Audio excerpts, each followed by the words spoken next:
Un comerciante de muebles que acaba de comprar un sillón de segunda mano descubrió una vez en un hueco del respaldo, una de sus antiguas propietarias había ocultado allí su diario íntimo. Por alguna razón, muerte, olvido, fuga precipitada, embargo, el diario había quedado ahí. El comerciante, experto en construcción de muebles, lo había encontrado por casualidad al palpar el respaldo para probar su solidez. Ese día se quedó hasta tarde en el negocio, abarrotado de camas, sillas, mesas, roperos, leyendo en la trastienda el diario íntimo a la luz de una lámpara, inclinado sobre el escritorio. El diario revelaba día a día los problemas sentimentales de su autora y el mueblero, que era un hombre inteligente y discreto, comprometió enseguida que la mujer, comprendió allá entre sí, digo, que la mujer había vivido disimulando su verdadera personalidad y que un azar inconcebible había provocado que él la conociera mucho mejor que las personas que habían vivido junto a ella y que aparecían mencionadas en el diario. El mueblero se quedó pensativo. Durante un buen rato, la idea de que alguien pudiese tener en su casa, al abrigo del mundo, algo escondido, un diario, lo que fuese, le parecía extraña, casi imposible. Hasta que unos minutos después, en el momento en el que se levantaba y empezaba a poner en orden su escritorio, antes de irse para su casa, se percató, no sin estupor, que él mismo tenía en alguna parte cosas ocultas de las que el mundo ignoraba su existencia.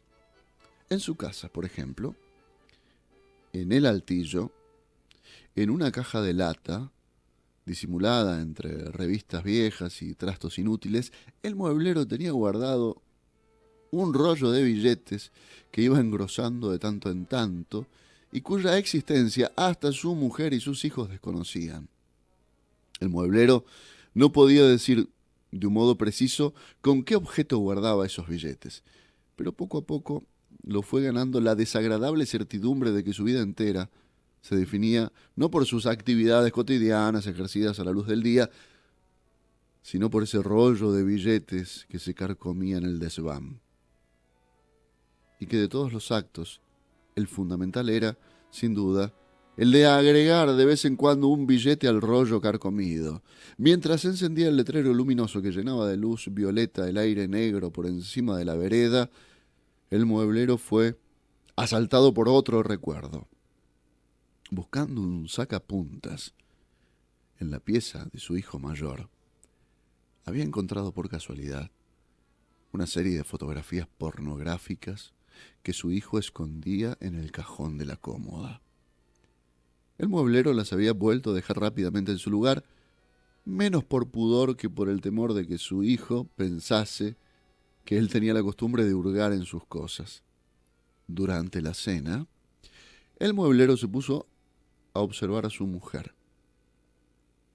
Por primera vez, después de 30 años, le venía a la cabeza la idea de que también ella debía guardar algo oculto, algo tan propio y tan profundamente hundido que, aunque ella misma lo quisiese, ni siquiera la tortura podría hacérselo confesar. El mueblero sintió una especie de vértigo.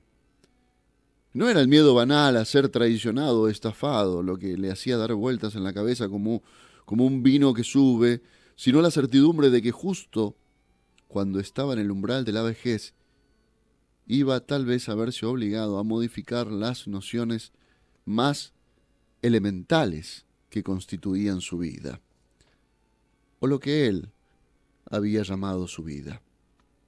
Porque su vida, su verdadera vida, según su nueva intuición, transcurría en alguna parte, en lo negro, al abrigo de los acontecimientos, y parecía más inalcanzable que el arrabal del universo.